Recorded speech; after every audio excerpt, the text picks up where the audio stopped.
Hello, welcome to Building Your Business with the CCPIA.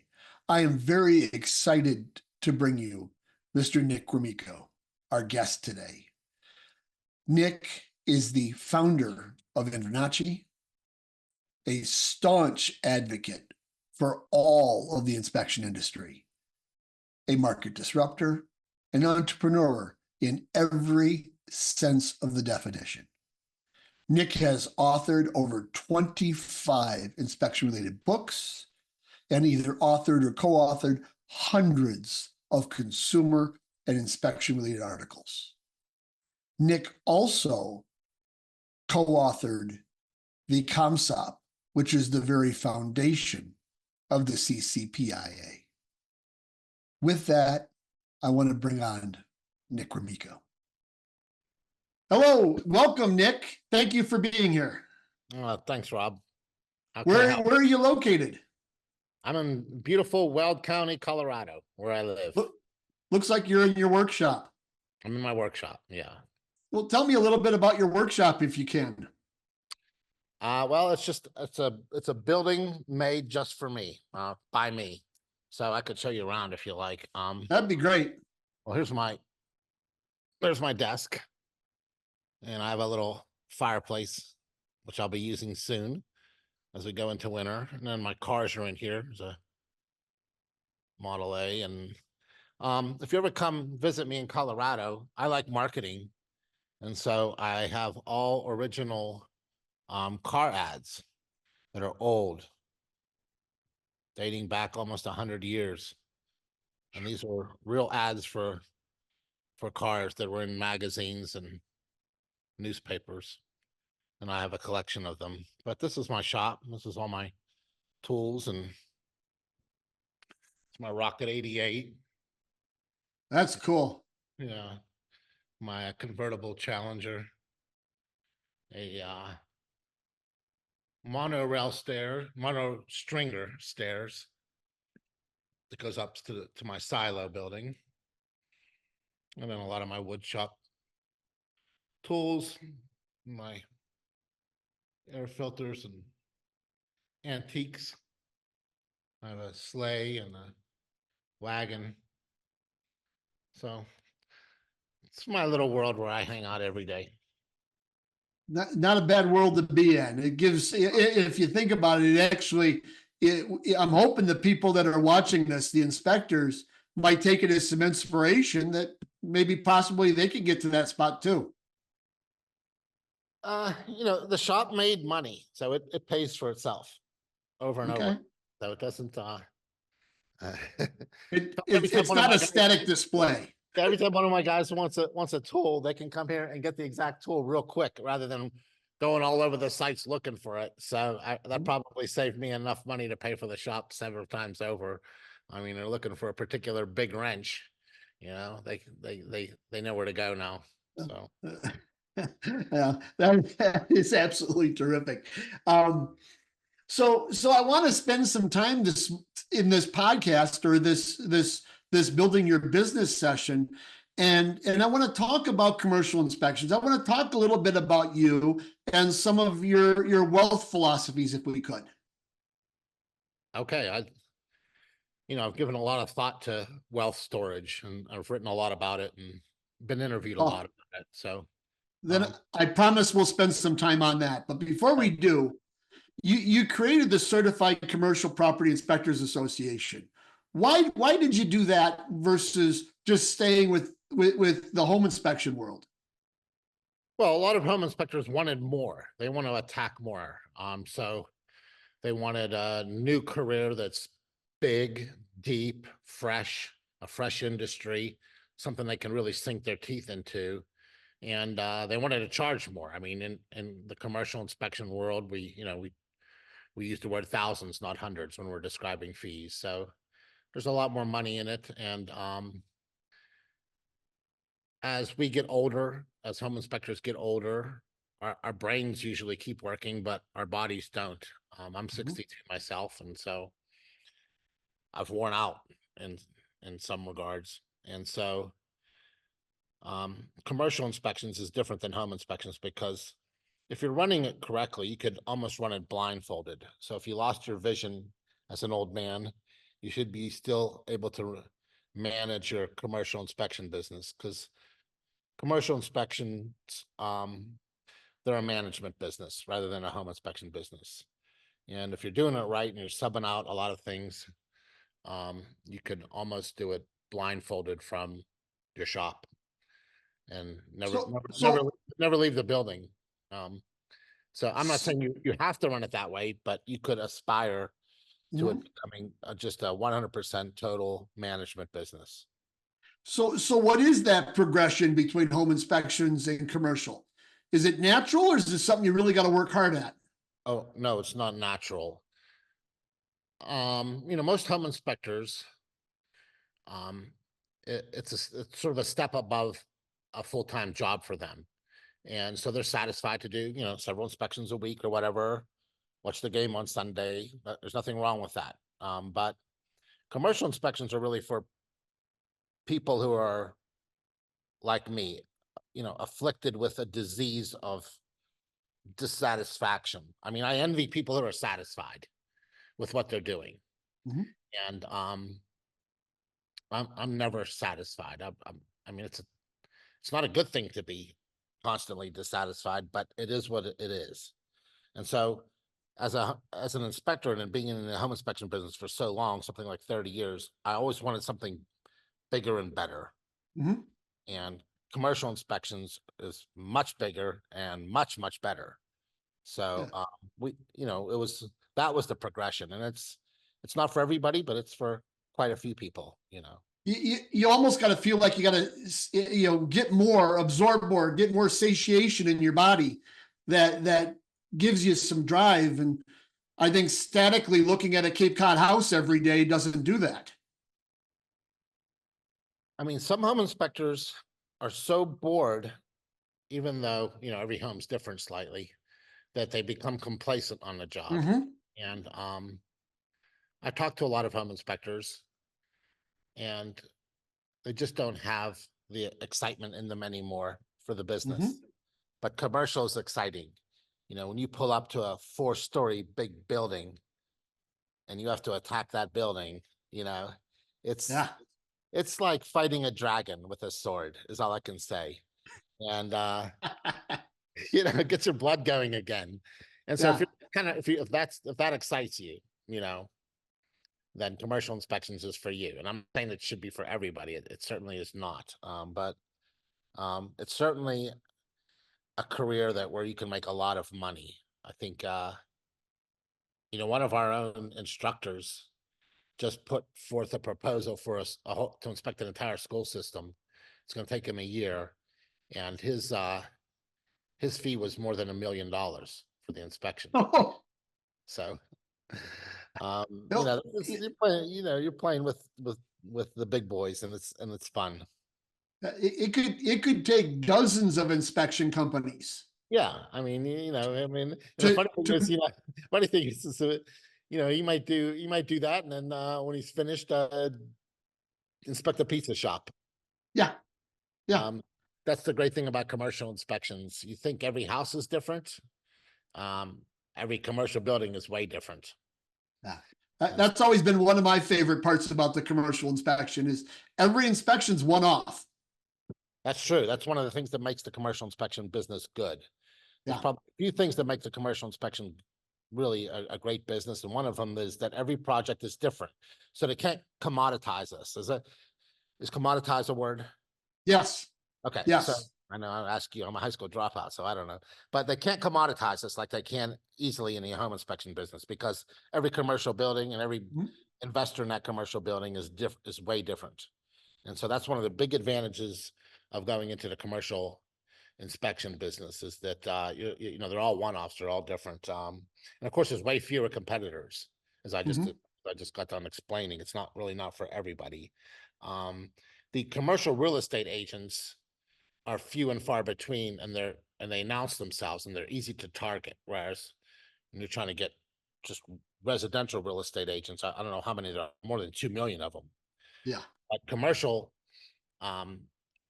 real estate agents and real estate professionals, they are fewer. There are fewer of them, so that your target is smaller, and you can attack it and focus on it more.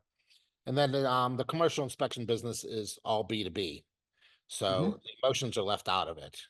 You're there to help them make really a financial decision. Their kids aren't going to school in the neighborhood, and they're not moving into that bedroom and painting it a certain color. All of that is gone. The father-in-law is not showing up at the inspection. This is purely business to business, and I love doing B2B work. I'm not that great with consumers. I have the personality, I always say, of a cinder block, so I just don't, I don't relate to a lot of people, and I'm not really good at marketing by personality. But I once read that the statistical analysis of the commercial agent is 17 years plus in the business, and not like the stay-at-home mom or dad that decide to get a new career. So they're a higher level of real estate person.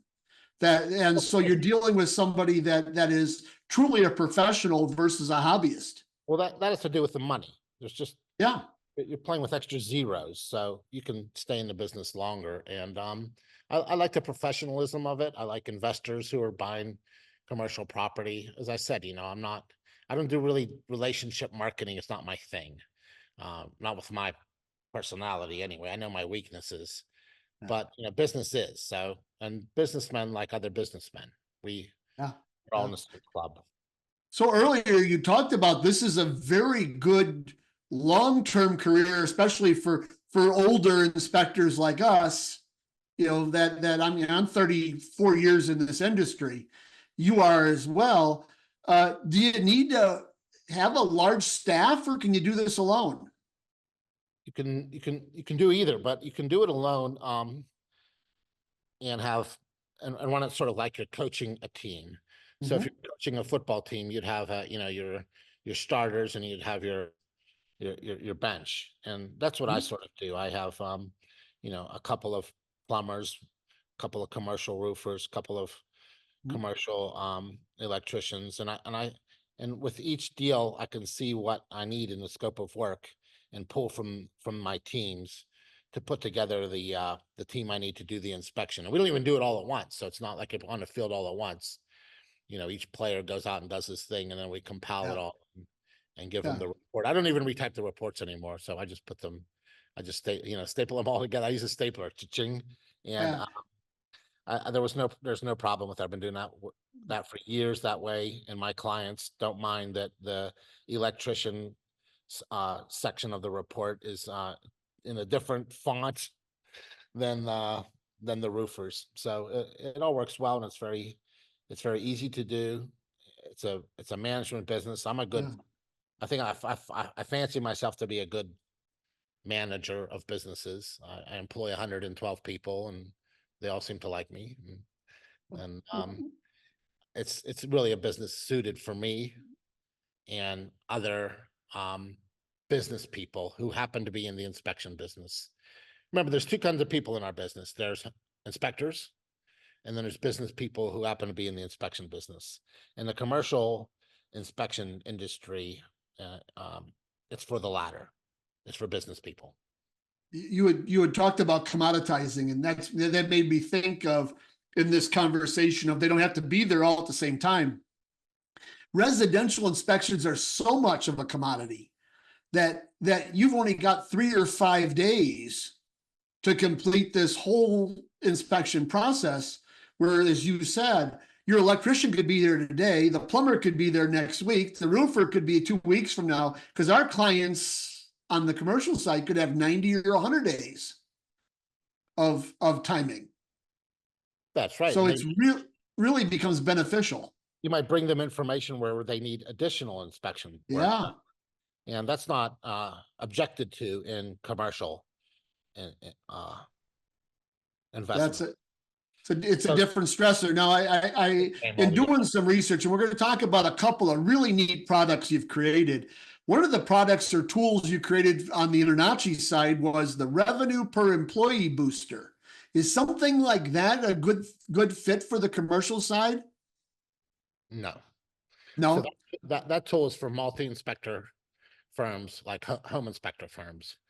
Mhm. And what that tool does is does a couple of things. It sort of allows you to calculate and then monitor what your revenue per employee is.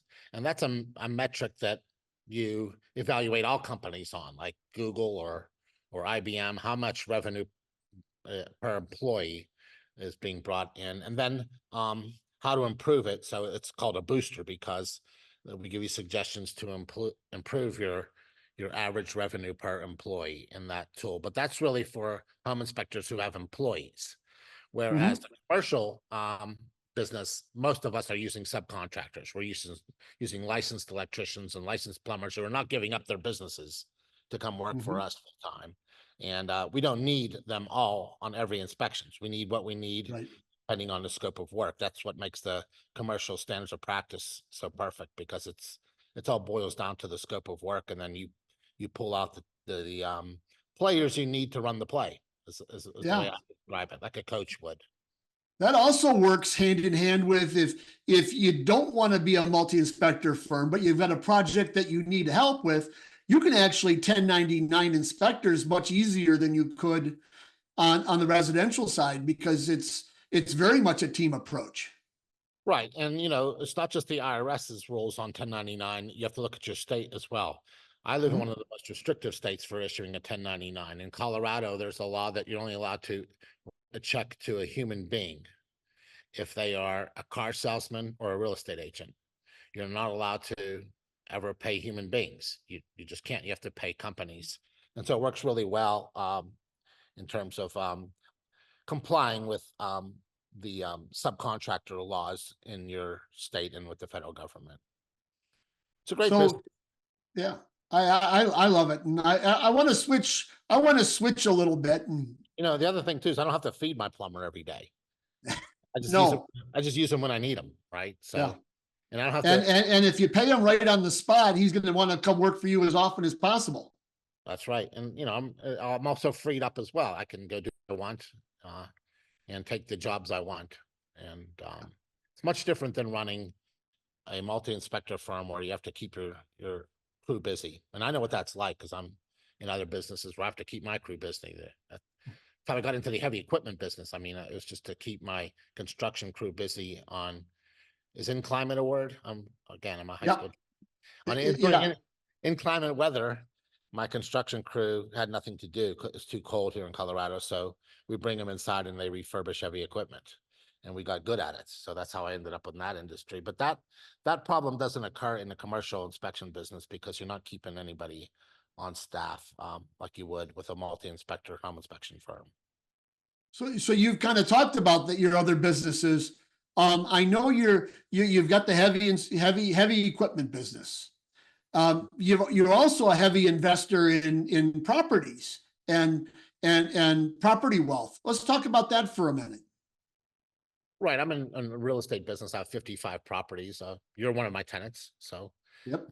as you know, I'm not a slumlord. I keep everything really nice. I have residential and commercial and farmland and ranches. And um, I try to diversify a lot. And it's just been a really good business, especially lately. I mean, all of our tax money that we give to the government only goes to paying the interest on the debt. So every other program the government has to fund, it has to go to the Federal Reserve, and the Federal Reserve prints that money.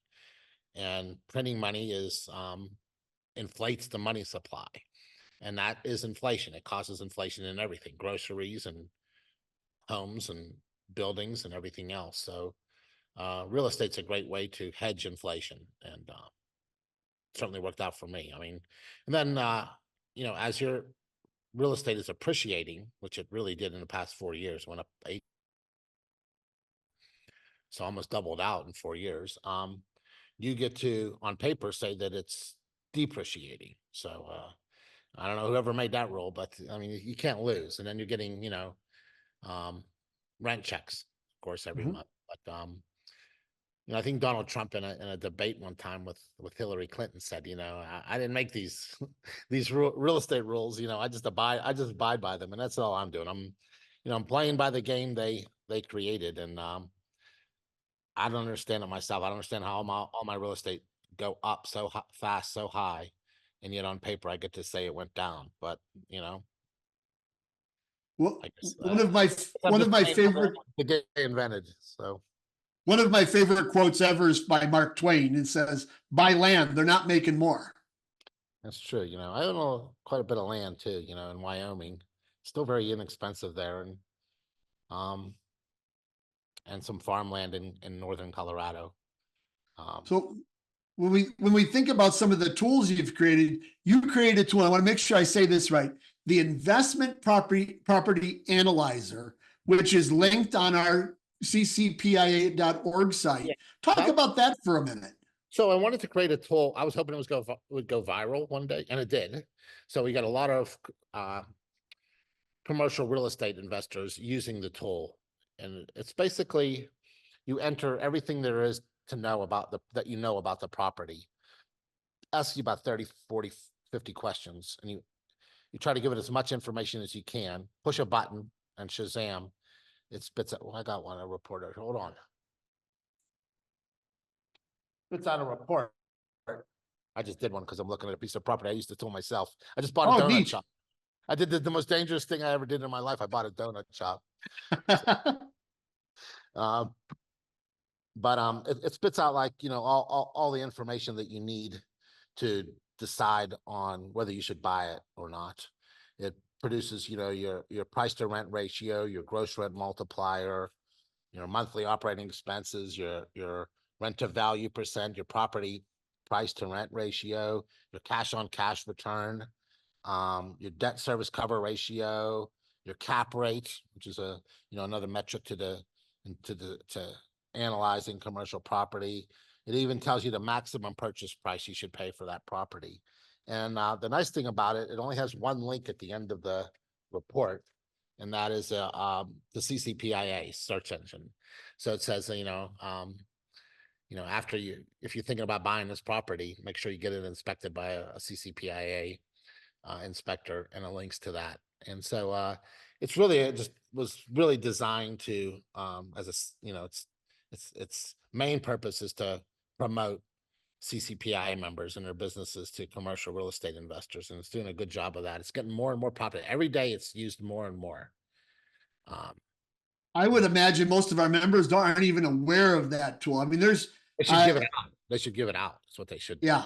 It's Yeah, really yeah. I think if I was back running a company, I think that would be a very strong tool in my or arrow, I like to say, in my quiver of yeah. things to make my brokers even more intelligent.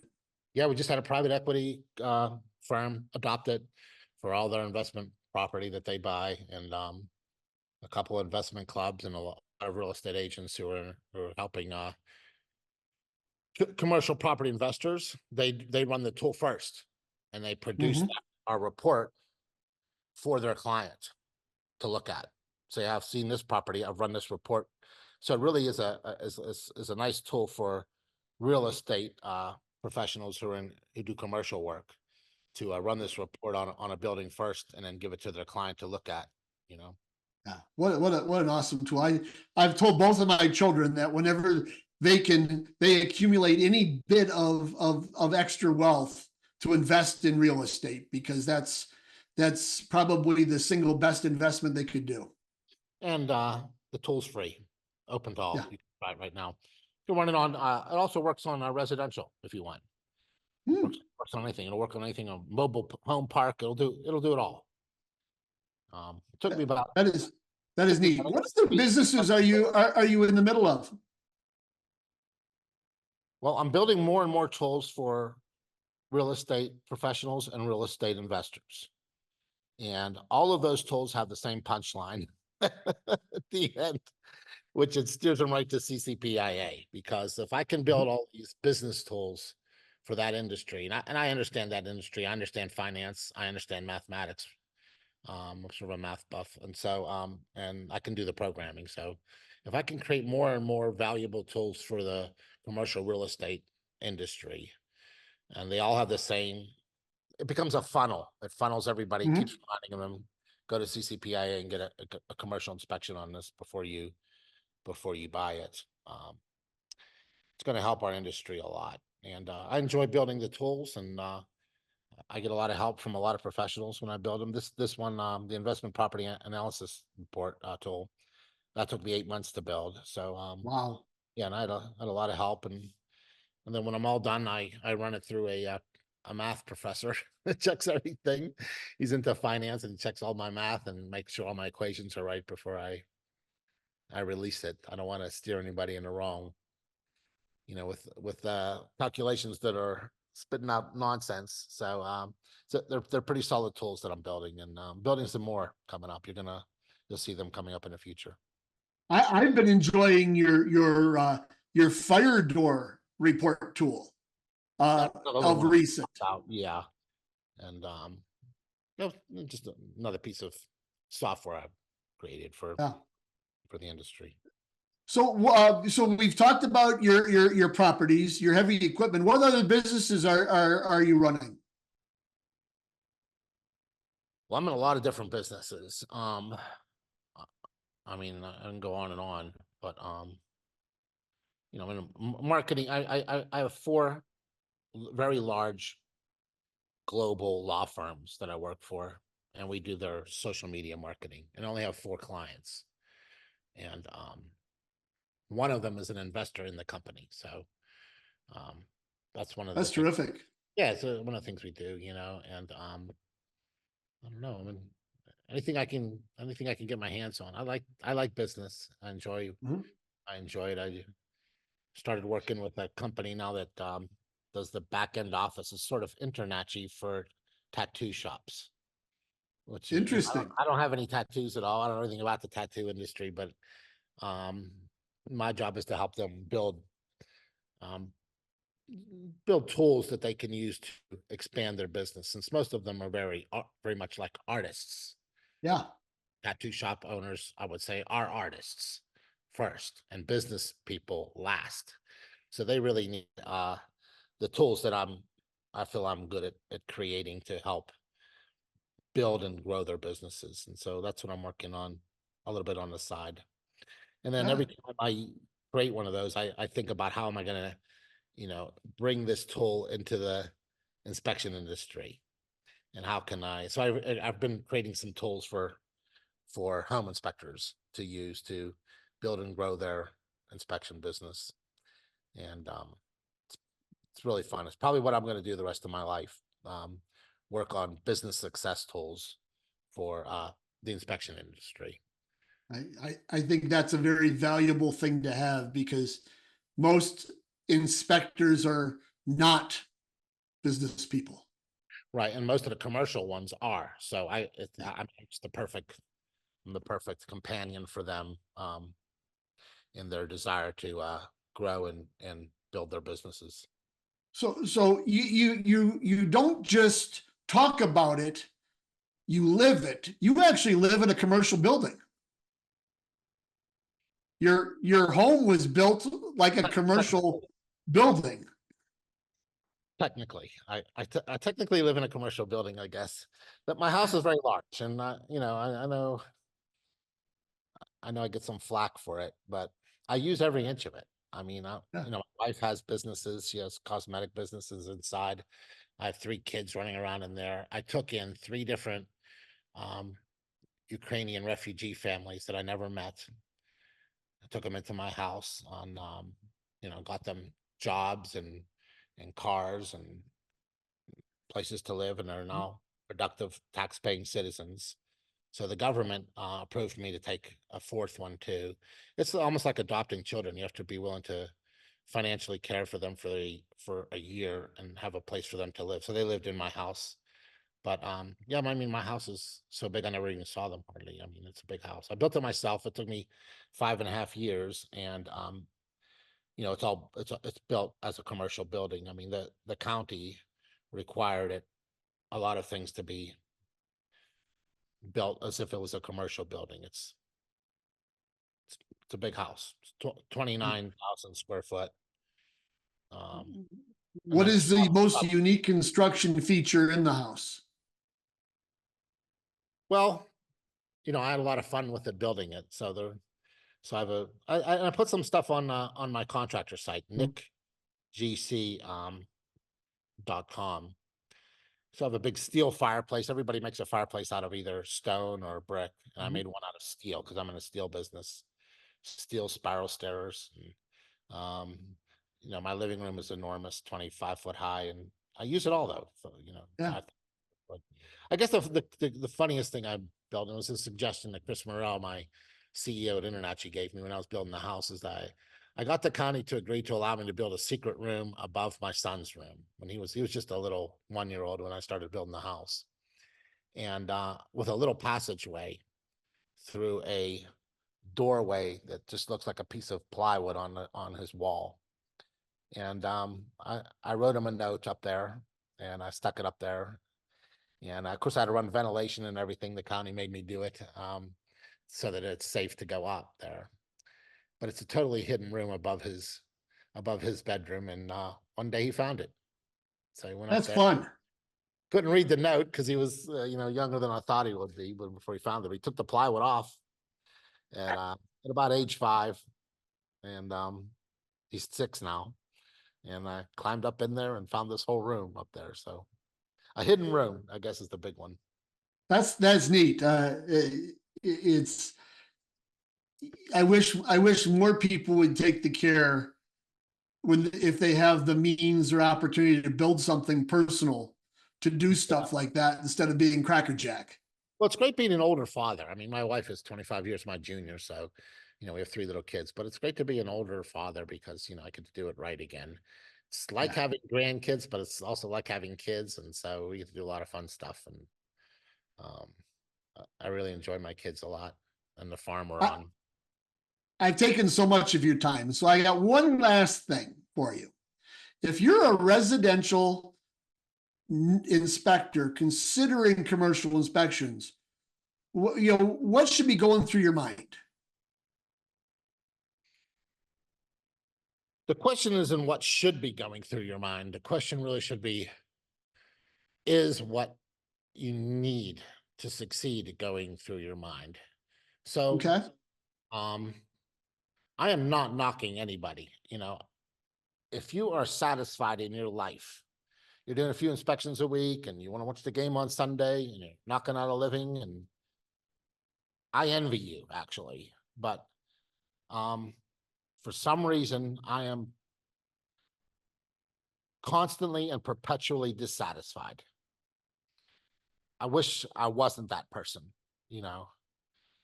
and no matter what I do, I can't satiate. Is that a word? Yes. Can't satiate Yes. that itch. So I'm always dissatisfied. If you're dissatisfied, maybe, and it might not be just financially, maybe, although, certainly commercial inspections is you can get rich at, really rich. But if you're just dissatisfied in what you're doing for a living as a home inspector, and you want to sink your teeth into something more, and this is commercial inspection business is deep and broad, and you can really go into a new industry that is, I would say, limitless.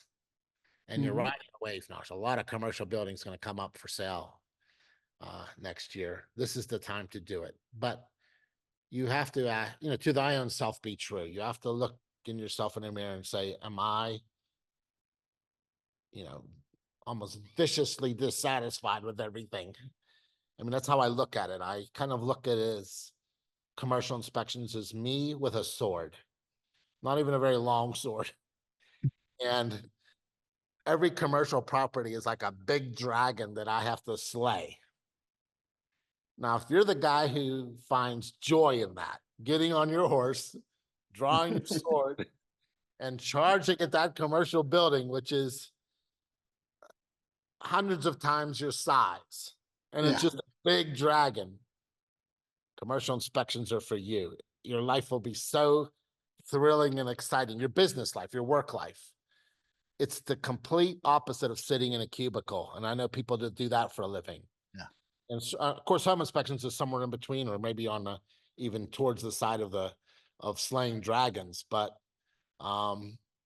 if you want to slay bigger dragons, join CCPIA today. You won't be sorry. That's terrific, Nick. Thank you. Thank you for your time. I want to be respectful of it, and I'm sure we'll talk again very, very soon about commercial inspections in the CCPIA. Well, thanks for having me on. I'm hungry, so I'm heading to my donut shop. Thank you.